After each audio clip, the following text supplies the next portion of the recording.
ជំរាបសួរអ្នកទាំងអស់គ្នាអញ្ញហាសេយោយូរ៉ូប៊ុននៅក្នុងវីដេអូនេះដែរពួកយើងនឹងរៀនដោះស្រាយលំហាត់ដែលមាននៅក្នុងយន្តស៊ើបការអនុវត្តបន្ទាប់ពីពួកយើងបានរៀនអំពីវេយ្យាករណ៍ទី2នៃមេរៀនទី3ដែលបានដកស្រង់ចេញពីសៀវភៅ EPS Topic ភាគ1ចំនួនថ្មីទំព័រទី75ទាំងអស់គ្នាតោះដើម្បីកុំឲ្យខាតពេលយូរយើងចូលមកដល់ការណែនាំនៅក្នុងការដោះស្រាយលំហាត់កន្លែងនេះគេសរសេរថា 2번 보기와 같이 문장을 쓰세요. 자, 수업내ទាំងអស់គ្នាអាន1 2 3ចាចំពោះពាក្យថា 보기 គឺមានន័យថាឧទាហរណ៍ 와 같이 គឺមានន័យថាដូចនឹង 보기와 같이 គឺមានន័យថាដូចនឹងឧទាហរណ៍ 문장 គឺមានន័យថាប្រយោគកន្លែងនេះគឺជាបរិវារស័ព្ទដែលមិនអាចបកប្រែបានទេ 쓰세요 គឺមានន័យថាចូលសរសេរ 문장을 쓰세요 គឺមានន័យថាចូលសរសេរប្រយោគដូចនេះនាំឲ្យប្រយោគពេញលេញនៃការណែនាំ 보기와 같이 문장을 쓰세요 គឺមានន័យថាចូលសរសេរប្រយោគដូចនឹងឧទាហរណ៍ហើយអ្នកទាំងអស់គ្នាដើម្បីដោះស្រាយលំហាត់នេះឲ្យបានត្រឹមត្រូវជាដំបូងអ្នកទាំងអស់គ្នាត្រូវយល់អំពីអត្ថន័យនៃពាក្យដែលគេបានដាក់ឲ្យជាមុនសិនបន្ទាប់មកទៀតអ្នកទាំងអស់គ្នាត្រូវយល់អំពីអត្ថន័យនៃប្រយោគឬក៏ចម្លើយដែលនៅត្រូវបំពេញចូលនៅក្នុងចន្លោះដែលគេបានដាក់ឲ្យតោះឥឡូវយើងមកយល់អំពីអត្ថន័យនៃពាក្យកន្លែងនេះគឺមានដូចជាពាក្យសាមូសៀហើយនិង computer ត្រូវអត់អ្នកទាំងអស់គ្នាចាចំពោះពាក្យថាសាមូសៀគឺមានន័យយ៉ាងដូចម្តេចអ្នកទាំងអស់គ្នាចាគឺមានន័យថាការិយាល័យហើយ computer គឺមានន័យថា computer ត្រូវអត់ហើយឥឡូវយើងមកមើលអំពីប្រយោគនៅកន្លែងនេះវិញកន្លែងចម្លើយកន្លែងនេះហ្នឹងគេដាក់ថា사무실에 컴퓨터가 있어요. 자, 수업 내ទាំងអស់គ្នាអាន1 2 3ម្ដងទៀត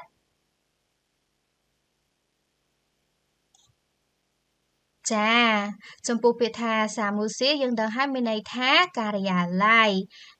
គឺជាបរិវារស័ព្ទដែលបង្ហាញអំពីទីកន្លែងដែលយើងអាចបកប្រែថានៅ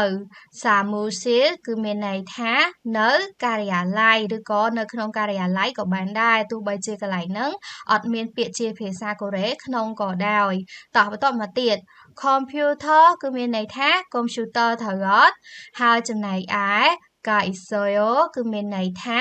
មានដែលគេដាក់វានៅពីក្រោយនាមមានព្យញ្ជនចុងក្រោយបញ្ចប់ដោយស្រៈចាមិនបញ្ចប់ដោយជើងព្យញ្ជនៈនឹងឯងអញ្ចឹង computer កាអ៊ីសូយ៉ូគឺមានន័យថាមាន computer អញ្ចឹងនាំឲ្យប្រយោគពេញលេញ 사무실에 컴퓨터가 있어요 គឺមានន័យថាគឺមានកុំព្យូទ័រនៅក្នុងការិយាល័យឬក៏យើងអាចបកប្រែម្យ៉ាងទៀតបានថានៅក្នុងការិយាល័យគឺមានកុំព្យូទ័រចាអ្នកទាំងអស់គ្នាបន្ទាប់ពីពួកយើងបានយល់អំពីអត្ថន័យនៃប្រយោគឧទាហរណ៍រួចមកហើយដូចនេះនៅត្រង់ចំណុចហ្នឹងគឺគេចង់បង្ហាញថាពីរពាក្យដែលគេដាក់ឲ្យហ្នឹងគឺមានពាក្យដែលមានឋានៈពាក្យជានាមហើយនាមនោះគឺបង្ហាញអំពីមួយគឺទីកន្លែងមួយទៀតគឺជាសម្ភារៈប្រើប្រាស់ឬក៏ឧបករណ៍ប្រើប្រាស់អញ្ចឹងបើសិនជានាមដែលនៅខាងមុខនឹងវាជានាមដែលបង្ហាញអំពីទីកន្លែងនោះអ្នកទាំងអស់គ្នាត្រូវដាក់ នៅពីក្រោយនាមនោះបន្ទាប់មកទៀតប្រសិនបើនាមនោះគឺជានាមដែលបង្ហាញអំពីសម្ភារៈឬក៏ឧបករណ៍ប្រើប្រាស់ឬក៏វត្ថុណាមួយដែលបង្ហាញអំពីវត្តមាននោះគឺយើងត្រូវប្រើទម្រង់វេយ្យាករណ៍ ឬក៏កាអ៊ីសូយ៉ូទៅតាមព្យញ្ជនចុងក្រោយបញ្ចប់ដោយជើងព្យញ្ជនៈឬក៏មិនបញ្ចប់ដោយជើងព្យញ្ជនៈអញ្ចឹងនៅត្រង់ចំណុចកន្លែងហ្នឹងអ្នកទាំងអស់គ្នាយល់ហើយត្រូវអត់ចាអញ្ចឹងដើម្បីឲ្យកាន់តែច្បាស់យើងមកដល់ស្រាយលំហាត់ទី1ទាំងអស់គ្នាដែលនៅក្នុងលំហាត់ទី1នេះដែរគេឲ្យមានដូចជាពាក្យ puok ហើយនឹង 냉장고 ពាក្យថា puok គឺមានន័យយ៉ាងដូចម្តេចអ្នកទាំងអស់គ្នាចាគឺមានន័យថាផ្ទះបាយ 냉장고 គឺមានន័យថាទូទឹកកកចាអ្នកទាំងអស់គ្នាចំពោះពាក្យថាភួកដែលមានន័យថាផ្ទះបាយគឺជាពាក្យដែលមានឋានៈពាក្យជានាមដែលបង្ហាញអំពីទីកន្លែងត្រូវអត់អ្នកទាំងអស់គ្នា ចាអញ្ចឹងគេត្រូវប្រើវាជាមួយនឹងបរិវារស័ព្ទអីគេដែរអ្នកទាំងអស់គ្នាចាគឺបរិវារស័ព្ទ A នាំឲ្យគេបានភួកគេត្រូវអត់បន្ទាប់មកទៀតនាងចាងហ្គោដែលមានន័យថាទូទឹកកកនឹងគឺជាពាក្យដែលមានឋានៈពាក្យជានាមប៉ុន្តែវាគឺជាគ្រឿងអេឡិចត្រូនិកដែលយើងអាចចាត់ទុកថាវាគឺជាវត្ថុហើយបង្ហាញអំពីវត្តមានដែលមានវាអញ្ចឹងយើងត្រូវប្រើជាមួយនឹងទម្រង់វេយ្យាករណ៍ i isoyo ឬក៏ ka isoyo ដែលមានន័យថាមានហើយនាងចាងហ្គោមានព្យាញ្ចុងក្រោយមិនបញ្ចប់ដោយជើងព្យញ្ជនៈនោះទេដូចនេះគេត្រូវប្រើវាជាមួយនឹង i isoyo ឬក៏ ka isoyo ដែរអ្នកទាំងអស់គ្នាចាគឺយើងត្រូវប្រើជាមួយនឹង ka isoyo នាំឲ្យយើងបាននាងចាងហ្គោ ka isoyo ហើយនាំឲ្យនៅពេលដែលពួកយើងបំពេញចន្លោះកន្លែងនេះយើងត្រូវបំពេញចម្លើយអ្វីដែរអ្នកទាំងអស់គ្នាចាគឺយើងត្រូវបំពេញថា부엌에 냉장고가 있어요. តោះសូមអ្នកទាំងអស់គ្នាអាន1 2 3ម្ដងទៀតចាអ្នកទាំងអស់គ្នាពិតជាអានបានល្អមែនតើពាក្យថាភួកមានន័យថាផ្ទះបាយA គឺមានន័យថានៅដែលវាបង្ហាញអំពីទីកន្លែងភួកេគឺយើងអាចបកប្រែបានថានៅផ្ទះបាយឬក៏នៅក្នុងផ្ទះបាយនេងចាងហ្គោមានន័យថាទូទឹកកកកាអ៊ីសូយ៉ូគឺមានន័យថាមានដែលគេប្រើប្រាស់វាជាមួយនាមមានព្យញ្ចុងក្រោយមិនបញ្ចប់ដោយជើងព្យញ្ជនៈនេងចាងហ្គោកាអ៊ីសូយ៉ូគឺមានន័យថាមានទូទឹកកកហើយចុងក្រោយនៃប្រយោគគឺត្រូវបញ្ចប់ដោយសញ្ញាខាន់ដូចនេះនាំឲ្យប្រយោគពេញលេង부엌에 냉장고가 있어요 គឺមានន័យថាគឺមានទូទឹកកកនៅក្នុងផ្ទះបាយឬនៅក្នុងផ្ទះបាយគឺមានទូទឹកកក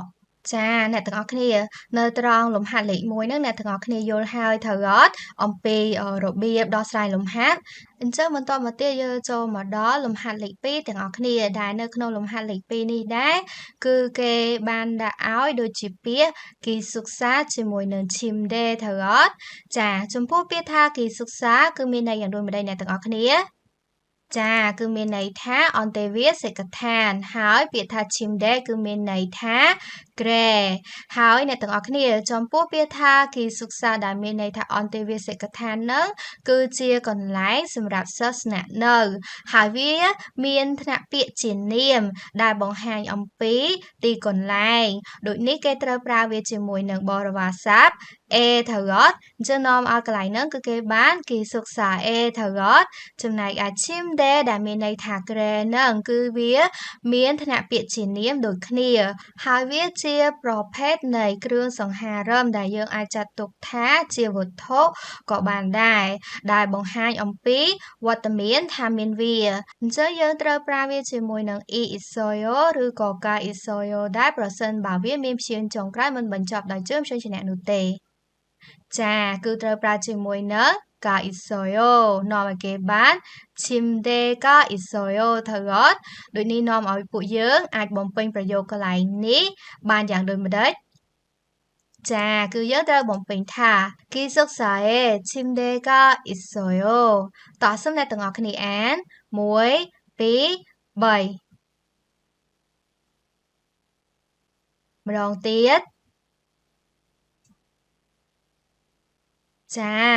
ពាក្យថាគីសុក្សាយើងដឹងហើយអន្តេវាសិកដ្ឋាន A គឺជាបរិវារស័ព្ទដែលបង្ហាញអំពីទីកន្លែងដែលយើងអាចបកប្រែថានៅគីសុក្សា A មានន័យថានៅអន្តេវាសិកដ្ឋានឬក៏នៅក្នុងអន្តេវាសិកដ្ឋានឈីមដេមានន័យថាក្រែកាអ៊ីសូយ៉ូគឺមានន័យថាមានដែលគេប្រើប្រាស់វានៅពីក្រោយនាមមានព្យញ្ចុងក្រោយមិនបញ្ចប់ដោយជើងព្យញ្ជនៈឈីមដេកាអ៊ីសូយ៉ូមានន័យថាមានក្រែហើយចុងបញ្ចប់នៃប្រយោគគឺត្រូវបញ្ចប់ដោយសញ្ញាខាន់ដូចនេះនាំឲ្យប្រយោគពេញលេងគីសុក្សាអេឈីមដេកាអ៊ីសូយ៉ូគឺមានន័យថាគឺមានក្រែនៅក្នុងអន្តេវាសិកដ្ឋានឬយើងអាចបកប្រែម្យ៉ាងទៀតបានថានៅក្នុងអន្តេវាសិកដ្ឋានគឺមានក្រែហើយចូលមកដល់លំហាត់លេខ3យើងវិញពាក្យដែលគេដាក់ឲ្យគឺមានដូចជាពាក្យ Kosil ហើយនិង Telebi ចនខស៊ីលគឺមានន័យយ៉ាងដូចម្ដេចអ្នកទាំងអស់គ្នា ចាគឺមានន័យថាបន្ទប់ទទួលភ្ញៀវហើយ television គឺមានន័យថាទូរទស្សន៍ត្រូវអត់ហើយចំពោះពាក្យថា concert ដែលមានន័យថាបន្ទប់ទទួលភ្ញៀវនឹងវាគឺជាពាក្យដែលមានថ្នាក់ពាក្យជានាមដែលបង្ហាញអំពីទីកន្លែងដូចនេះយើងត្រូវប្រើវាជាមួយនឹងបរិវារស័ព្ទអីគេចាគឺ A នាំឲ្យយើងបាន concert រេហើយចំពោះ television ដែលមានន័យថាទូរទស្សន៍នឹងវាគឺជាពាក្យដែលមានថ្នាក់ពាក្យជានាមដូចគ្នាហើយវាគឺជាគ្រឿងសង្ហារឹមដែលយើងអាចចាត់ទុកថាជាវត្ថុដែលបង្ហាញវត្តមានថាមានវាដូចនេះយើងត្រូវប្រើវាជាមួយនឹង e isoyo ឬក៏ ka isoyo ប្រសិនបើវាមានព្យញ្ជនចុងក្រោយបញ្ចប់ដោយជើងព្យញ្ជនៈចាគឺយើងត្រូវប្រើជាមួយនឹង e isoyo នាំឲ្យយើងបាន television ni isoyo ត្រូវអត់ចាអញ្ចឹងនាំឲ្យពួកយើងបំពេញចម្លើយនៅត្រង់កន្លែងនេះនឹងបានយ៉ាងដូចម្តេចអ្នកទាំងអស់គ្នាចាគឺយើងត្រូវបំពេញថា 거실에 텔레비전이 있어요 តោះសូមអ្នកទាំងអស់គ្នាអាន1 2 3ម្ដងទៀតចាពាក្យថា crochet គឺមានន័យថាបន្ទប់ទទួលភ្ញៀវ A កន្លែងនេះគឺយើងបកប្រែថានៅ crochere គឺមានន័យថានៅបន្ទប់ទទួលភ្ញៀវឬក៏នៅក្នុងបន្ទប់ទទួលភ្ញៀវ television មានន័យថាទូរទស្សន៍ isoyo គឺមានន័យថាមានដែលគេដាក់នៅពីក្រោយនាមមានព្យញ្ជនចុងក្រោយបញ្ចប់ដោយជើងព្យញ្ជនៈ television នេះ isoyo គឺមានន័យថាមានទូរទស្សន៍ហើយចុងបញ្ចប់នៃប្រយោគគឺត្រូវបញ្ចប់ដោយសញ្ញាខាន់ដូចនេះនាំឲ្យប្រយោគពេញលេង 거실에 텔레비전이 있어요 គឺមានន័យថាគឺមានទូរទស្សន៍នៅក្នុងបន្ទប់ទទួលភ្ញៀវឬនៅក្នុងបន្ទប់ទទួលភ្ញៀវគឺមានទូរទស្សន៍ហើយបន្តមកទៀតយើងចូលមកដល់លំហាត់លេខ4ខាងក្រោមនេះគឺមានដូចជាពាក្យ 편의점 ជាមួយនឹង 전자레인지 ត្រូវអត់ចាចំពោះពាក្យថា 편의점 គឺមានន័យយ៉ាងដូចម្តេចអ្នកទាំងអស់គ្នាចាគឺមានន័យថាហាង24ម៉ោងចំណែកឯ 전자레인지 គឺមានន័យថា microwave ហើយអ្នកទាំងអស់គ្នាចំពោះពាក្យថា 편의점 ដែលមានន័យថាហាង24ម៉ោងនឹងគឺជាពាក្យដែលមានថ្នាក់ពាក្យជានាមបង្ហាញអំពីទីកន្លែងយើងត្រូវប្រើជាមួយនឹងបរិវារស័ព្ទ A នាំឲ្យយើងបាន 편의점 មេចំណែកឯ 전자레인지 ដែលមានន័យថា microwave វាគឺជាគ្រឿងអេឡិចត្រូនិកដែលយើងអាចចាត់ទុកថាវាគឺជាវត្ថុហើយវាបង្ហាញអំពីវត្តមានដែលមានវាដូចនេះយើងត្រូវប្រើវាជាមួយនឹង e isoyo ឬក៏ ka isoyo ដែរប្រសិនបើវាមានព្យញ្ជនចុងក្រោយមិនបញ្ចប់ដោយជើងព្យញ្ជនៈនោះទេ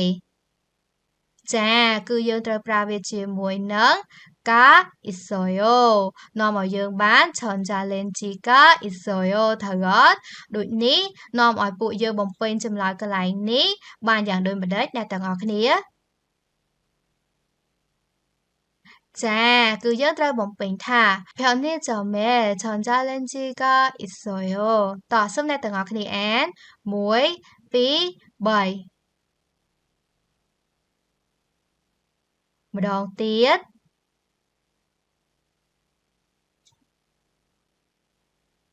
ចាចំពោះពាក្យថា 편의점 គឺមានន័យថាហាង24ម៉ោងឬក៏ម៉ាត24ម៉ោង A គឺមានន័យថានៅហើយ 편의점에 គឺមានន័យថានៅហាង24ម៉ោងឬក៏នៅក្នុងហាង24ម៉ោង 전자레인지 មានន័យថា microwaveក៏ isoyo គឺមានន័យថាមានដែលគេដាក់វានៅពីក្រោយនាមមានព្យញ្ជនចុងក្រោយមិនបញ្ចប់ដោយជើងព្យញ្ជនៈ 전자레인지ក៏ isoyo គឺមានន័យថាមាន microwave ហើយចុងបញ្ចប់នៃប្រយោគគឺត្រូវបញ្ចប់ដោយសញ្ញាខាន់ដូចនេះនាំឲ្យប្រយោគពេញលេង 편의점에 전자레인지가 있어요 គឺមានន័យថាគឺមាន microwave នៅក្នុងហាង24ម៉ោងឬនៅក្នុងហាង24ម៉ោងគឺមាន microwave ចំណែកឯលំហាត់លេខ5វិញគឺមានដូចជាពាក្យ ផាងហើយនឹងអ៊ូចាងផាងគឺមានន័យយ៉ាងដូចម្តេចអ្នកទាំងអស់គ្នាចាគឺមានន័យថាបន្ទប់អ៊ូចាងគឺមានន័យថាទូខោ ចំពោះពាក្យថាផាងដែលមានន័យថាបន្ទប់វាគឺជាពាក្យដែលមានថ្នាក់ពាក្យជានាមដែលបង្ហាញអំពីទីកន្លែងដូចនេះយើងត្រូវប្រើវាជាមួយនឹងបរិវារស័ព្ទអីគេចាគឺបរិវារស័ព្ទ A នាំឲ្យយើងបានផាងេ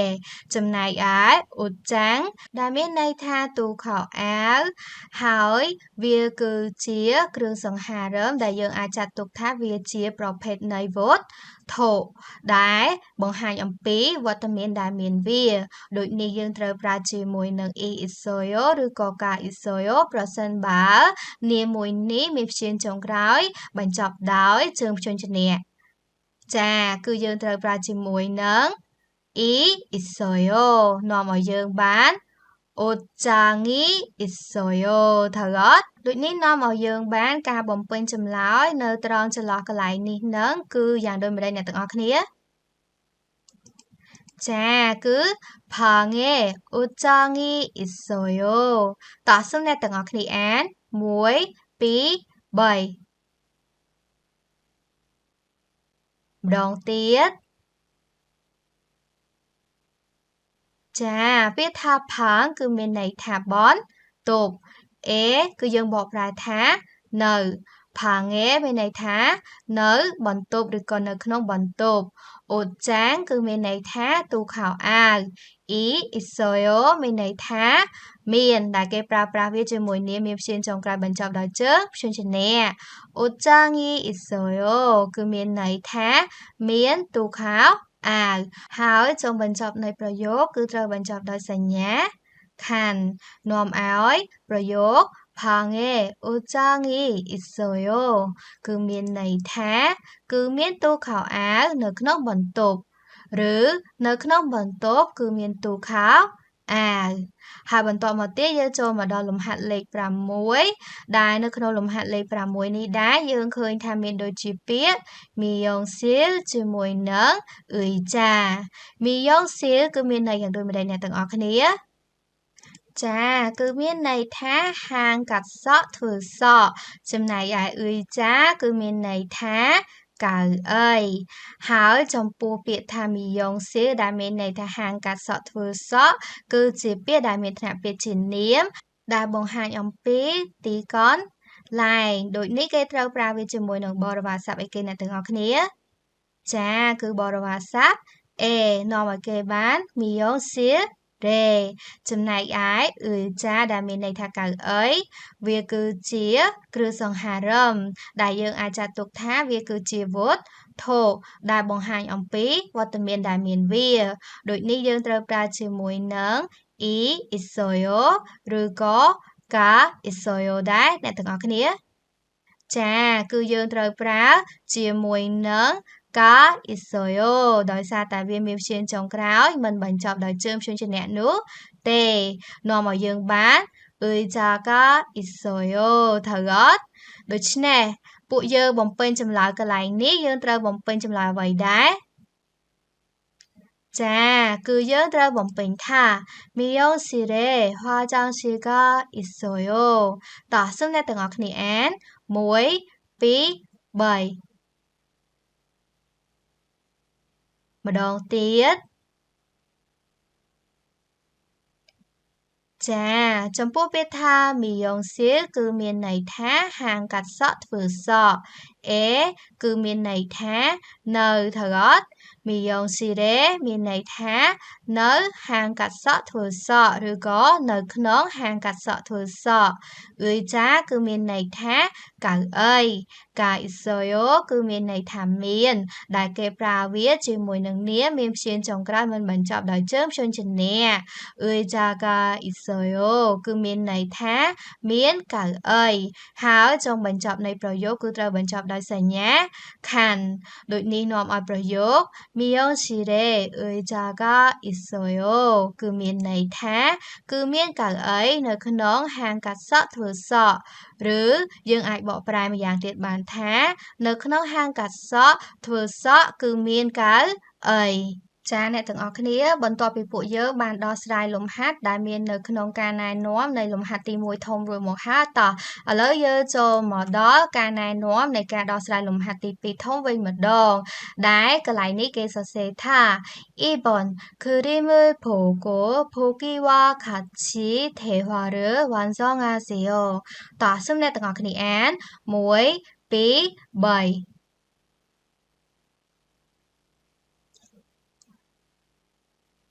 ចា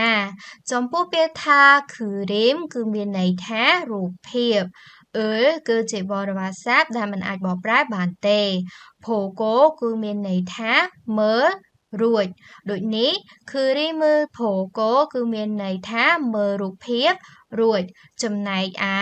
Pogi គឺមានន័យថាឧទាហរណ៍ Wakachi គឺមានន័យថាដូចនឹង Pogi Wakachi គឺមានន័យថាដូចនឹងឧទាហរណ៍ Tehwa គឺមានន័យថាការសន្ទនាឬកន្លែងនេះគឺជាបរិយាស័ព្ទដែលមិនអាចបកប្រែបានទេ Wansongaseo គឺមានន័យថាចូលបំពេញ Tehwa ឬ Wansongaseo គឺមានន័យថាចូលបំពេញការសន្ទនាដូចនេះនាំឲ្យប្រយោគពេញលេង 그림을 보고 보기와 같이 대화를 완성하세요 គឺមានន័យថាចូលមើលរូបភាពរួចបំពេញនៅការសន្ទនាដូចនឹងឧទាហរណ៍ចាអ្នកទាំងអស់គ្នាដើម្បីដោះស្រាយលំហាត់នេះឲ្យបានត្រឹមត្រូវជាដំបូងអ្នកទាំងអស់គ្នាត្រូវយល់អំពីអត្ថន័យនៃរូបភាពជាមួយនឹងអត្ថន័យនៃប្រយោគសន្ទនាខ្លីដែលគេបានដាក់ឲ្យតោះចំពោះរូបភាពនេះវិញយើងឃើញថារូបភាពនេះគឺជាអីគេអ្នកទាំងអស់គ្នាចាវាមើលទៅដូចជាមន្ទីរពេទ្យដោយសារតែពួកយើងមើលឃើញថាវាគឺជាអគារហើយខាងលើនេះមានសញ្ញាបូកហើយខាងក្រោមនេះក៏គេដាក់បញ្ជាក់ដែរគេសរសេរថា Pyeongwon ជាភាសាកូរ៉េណាមានន័យជាភាសាខ្មែរគឺមន្ទីរពេទ្យហើយបន្ទាប់ពីពួកយើងយល់អំពីអត្ថន័យនៃរូបភាពហើយឥឡូវយើងមកមើលប្រយោគសន្ទនានីមួយៗវិញម្ដងដែលប្រយោគខាងកន្លែងនេះហ្នឹងគេសរសេរថា 니찬한 씨는 어디에 있어요? តោះសូមអ្នកទាំងអស់គ្នាអាន1 2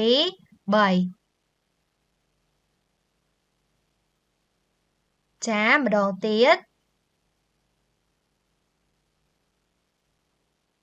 ចាចំពោះពាក្យថា Nichanan គឺជាឈ្មោះហៅថា Nichanan she គឺមានន័យថាលោកឬក៏កញ្ញាប៉ុន្តែដោយសារតែ Nichanan គឺជាឈ្មោះនៃតួអង្គមនុស្សស្រីដូចនេះ Nichanan she គឺយើងត្រូវបកប្រែថាកញ្ញា Nichanan នឹងកន្លែងនេះនឹងគឺជាបរិយាស័ព្ទដែលពួកយើងមិនអាចបកប្រែបានទេហើយគេប្រើប្រាស់វានៅពីក្រោយនាមដើម្បីបង្ហាញថាជាប្រធាន OD មានន័យថាឯណាឬក៏កន្លែងណាអេ 있어요 គឺមានន័យថានៅ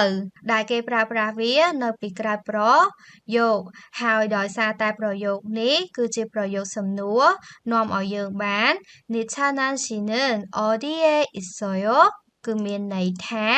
តើកញ្ញា 니찬한 គឺនៅឯណាដែរ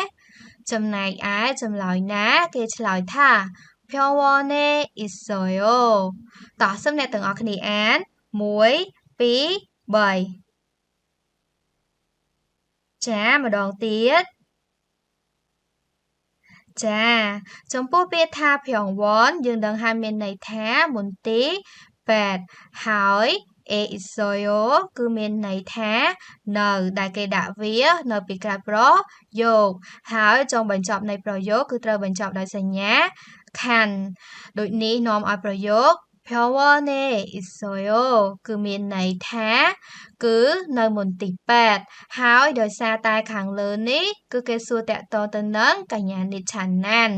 ដែលបង្ហាញអំពីភេទមនុស្សស្រីដូចនេះកន្លែងនេះគឺយើងអាចបកប្រែពេញលេញថានាងគឺនៅមន្ទីរពេទ្យក៏បានដែរហើយអ្នកទាំងអស់គ្នាបន្ទាប់ពីពួកយើងបានយល់អំពីអត្ថន័យនៃប្រយោគសន្ទនារួចមកហើយដូចនេះកន្លែងហ្នឹងគឺគេចង់បង្ហាញពួកយើងថានៅត្រង់កន្លែងសំណួរប្រយោគខាងហ្នឹងគឺគេបាន ដាក់ឲ្យស្រាប់ហើយអ្នកទាំងអស់គ្នាត្រូវបំពេញចម្លើយនៅត្រង់ប្រយោគណាដោយពឹងផ្អែកទៅលើរូបភាពហើយបូកជាមួយនឹងទម្រង់វេយ្យាករណ៍ 있어요 ដែលមានន័យថានៅតោះដើម្បីឲ្យកាន់តែច្បាស់យើងចូលមកដល់លំហាត់លេខ1ហើយដោះស្រាយទាំងអស់គ្នាដែលនៅក្នុងលំហាត់លេខ1នេះដែរយើងឃើញថានៅក្នុងរូបភាពនេះគឺជាអ្វីដែរអ្នកទាំងអស់គ្នាចាវាមើលទៅដូចជាហាងត្រូវអត់ហើយខាងលើនេះគេសរសេរថា chic តាំងដែលមានន័យថាភោជនីយដ្ឋានអញ្ចឹងអ្នកទាំងអស់គ្នាបន្ទាប់ពីពួកយើងបានយល់អំពីអត្ថន័យនៃរូបភាពហើយឥឡូវយើងមកមើលប្រយោគសំណួរខាគេសួរថា 타라 씨는 어디에 있어요? តោះសូមអ្នកទាំងអស់គ្នាអាន1 2 3ម្ដងទៀតចាចំពោះពាក្យថា Thara គឺមានន័យថាតារាដែលជាឈ្មោះហ្នឹងណាហើយ she មានន័យថាលោកឬក៏កញ្ញាប៉ុន្តែដោយសារតែឈ្មោះថាតារាហ្នឹងគឺជាភេទប្រុសដូចនេះ Thara she គឺមានន័យថាលោកតារានឹងគឺជាបរិវារស័ព្ទដែលមិនអាចបកប្រែបានទេហើយវានៅពីក្រោយនាមដើម្បីបង្ហាញថានាមនោះគឺជាប្រធាន어디에 있어요 គឺយើងបានដឹងមកហើយមានន័យថានៅឯណាហើយដោយសារតែវាគឺជាប្រយោគសំណួរដូចនេះនាំឲ្យ타라씨는 어디에 있어요 គឺមានន័យថាតើលោកតារាគឺនៅឯណាដែរហើយចម្លើយណាគឺយើងឆ្លើយយ៉ាងដូចម្ដេចប្រសិនបើពួកយើងបានដឹងថានៅទីតាំងណាហើយគឺនៅឯគេអ្នកទាំងអស់គ្នាភោជនីយដ្ឋានត្រូវអត់អញ្ចឹងកន្លែងនេះយើងត្រូវបំពេញយ៉ាងដូចម្ដេចចាគឺយើងត្រូវបំពេញថា 식당에 있어요 តោះសូមអ្នកទាំងអស់គ្នាអាន1 2 3ម្ដងទៀតចាចំពោះពាក្យថា 식당 យើងដឹងហើយមានន័យថាភោជនីយដ្ឋានចំណែកឯ 있어요 គឺមានន័យថានៅដែលគេដាក់វានៅពីក្រោយប្រយោគហើយចុងបញ្ចប់នៃប្រយោគគឺត្រូវបញ្ចប់ដោយសញ្ញាខានដូចនេះនាំឲ្យ 식당에 있어요 គឺមានន័យថាគឺនៅភោជនីយដ្ឋានហើយដោយសារតែខាងលើនេះគេសួរតាក់ទងទៅនឹងលោកតារាដែលបង្ហាញថាជាភេទបុរសដូចនេះកន្លែងនេះយើងអាចជំនួសពាក្យគាត់នៅខាងមុខក៏បានដែរនាំឲ្យយើងបានគាត់គឺនៅភោជនីយដ្ឋានចាបន្តមកទៀតយើងចូលមកដល់លំហាត់លេខ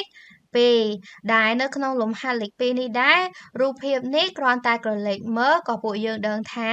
ជាអីដែរត្រូវអត់ចាគឺជាផ្ទះជាភាសាកូរ៉េគឺជាអ្វីដែរអ្នកទាំងអស់គ្នាចាគឺជា jeep តោះបន្តមកទៀតយើងមកមើលប្រយោគខាទាំងអស់គ្នាកន្លែងនេះគេសួរថា 아지자씨는 어디에 있어요? តោះសូមអ្នកទាំងអស់គ្នាអាន1 2 3ម្ដងទៀត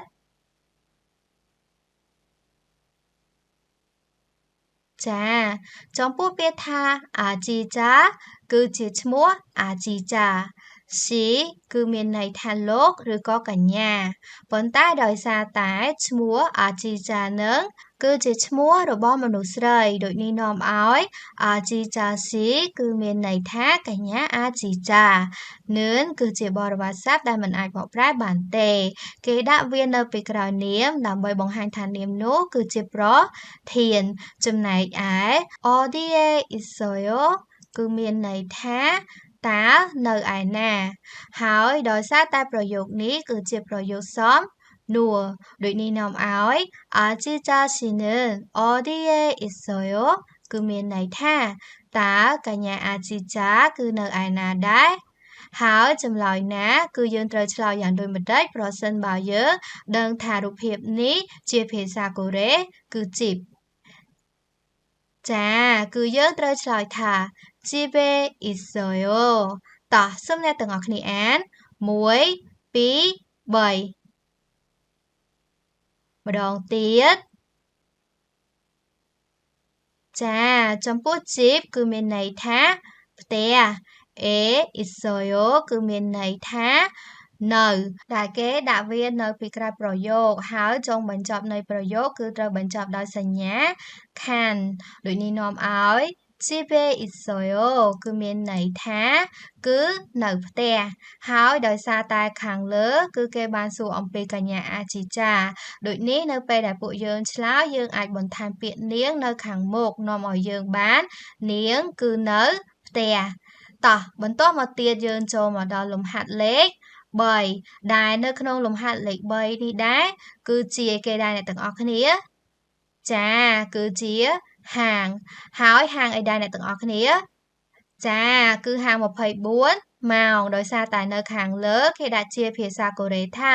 ភ័នីចំដែលមានន័យថាហាង24ម៉ោងហើយបន្ទាប់ពីពួកយើងបានយល់អំពីអត្ថន័យនៃរូបភាពហើយឥឡូវយើងមកមើលប្រយោគខាទាំងអស់គ្នា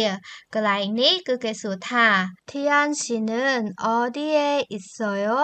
តោះសូមអ្នកទាំងអស់គ្នាអាន1 2 3ចាម្ដងទៀតចាចំពោះពាក្យថា Tian កន្លែងនេះនឹងគឺជាឈ្មោះ Tian គឺមានន័យថាលោកឬក៏កញ្ញាហើយដោយសារតែឈ្មោះ Tian នឹងគឺជាឈ្មោះនៃតួអង្គមនុស្សប្រុសដូចនេះនាំឲ្យ Tian គឺមានន័យថាលោក Tian នឹងគឺជាបរិវារស័ព្ទដែលមិនអាចបកប្រែបានទេហើយគេដាក់វានៅពីក្រោយនាមដើម្បីបង្ហាញថានាមនោះគឺជាប្រធាន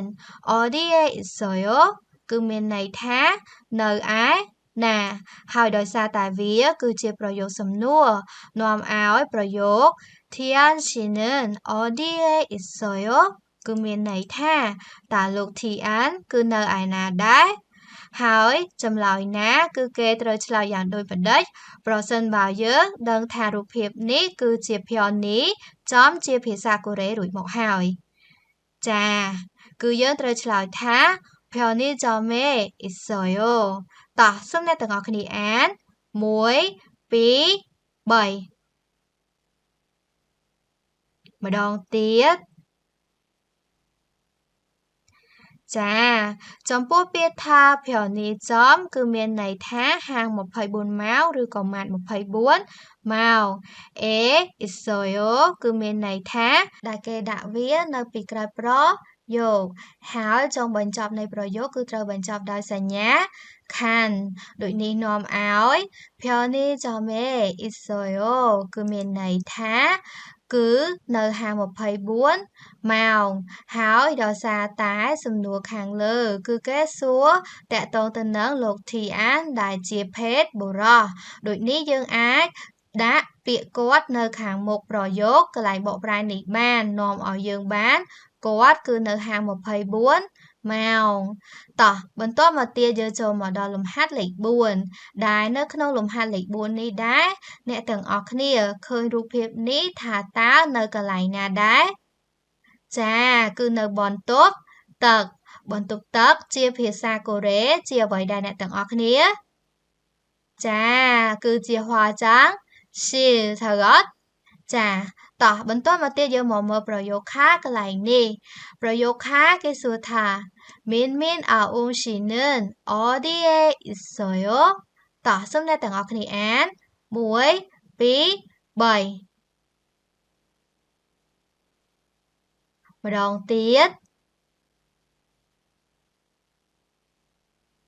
ចាចំពោះពាក្យថាមីនអាអ៊ុងគឺជាឈ្មោះមីនអាអ៊ុងស៊ីគឺមានន័យថាលោកឬក៏កញ្ញាប៉ុន្តែដោយសារតែឈ្មោះមីនអាអ៊ុងគឺជាឈ្មោះនៃតួអង្គមនុស្សប្រុសដូចនេះនាំឲ្យមីនអាអ៊ុងស៊ីគឺមានន័យថាលោកមីនអាអ៊ុងនឹងគឺជាបរិវារស័ព្ទដែលមិនអាចបកប្រែបានទេគេដាក់វានៅពេលក្រោយនាមដើម្បីបង្ហាញថានាមនោះគឺជាប្រធាន 어디에 있어요 គឺមានន័យថានៅឯណាហើយដោយសារតែវាគឺជាប្រយោគសំណួរនាំឲ្យមីនអាអ៊ុងស៊ីនឹង 어디에 있어요 គឺមានន័យថាតើលោកមានអអ៊ុងគឺនៅឯណាដែរហើយចម្លើយណាអ្នកទាំងអស់គ្នាអាចឆ្លើយបានយ៉ាងដូចម្តេចប្រសិនបើពួកយើងបានដឹងថារូបភាពនេះជាភាសាកូរ៉េគឺហួរចាងសៀលចាគឺយើងអាចឆ្លើយបានថា화장실에있어요តោះសូមអ្នកទាំងអស់គ្នាអាន1 2 3ម្ដងទៀតចាចំពោះពាក្យថាហួរចាងសៀលគឺមានន័យថាបន្ទប់ទឹកអេអ៊ីសយោគឺមានន័យថានៅដែលគេប្រើប្រាស់វានៅពីក្រោយប្រយោគហើយចុងបញ្ចប់នៃប្រយោគគឺបញ្ចប់ដោយសញ្ញាខាននាំឲ្យហួរចាងស៊ីរេអ៊ីសយោគឺមានន័យថាគឺនៅបន្ទប់ទឹកហើយដោយសារតែសំណួរខាងលើគឺសួរតកតងទៅនឹងលោកមានអាអងដែលជាតួអង្គមនុស្សប្រុសដូចនេះយើងអាចប្រើពាក្យគាត់នៅខាងមុខបាននាំឲ្យយើងបានគាត់គឺនៅបន្ទប់ទឹកចាអ្នកទាំងអស់គ្នាបន្ទាប់ពីពួកយើងបានរៀនដោះស្រាយលំហាត់ដែលមាននៅក្នុងអ៊ុនសៀវការអនុវត្តបន្ទាប់ពីវេយ្យាករណ៍ទី2នៃមេរៀនទី3រួចមកហើយដូចនេះសូមអ្នកទាំងអស់គ្នាកុំភ្លេចអនុវត្តបន្ថែមម្ដងទៀតនៅក្នុងសៀវភៅពុម្ព EPS Topic ចំនួនថ្មីភាគ1ទំព័រទី75ឲ្យបានត្រឹមត្រូវផងហើយប្រសិនបើអ្នកទាំងអស់គ្នាមានសំណួរអ្វីទាក់ទងទៅនឹងមេរៀននៅក្នុងវីដេអូមួយនេះសូមអ្នកទាំងអស់គ្នាតាក់ទងផ្ទាល់ទៅកាន់ Telegram ជួបគ្នានៅវីដេអូក្រោយៗទៀតសូមអរគុណ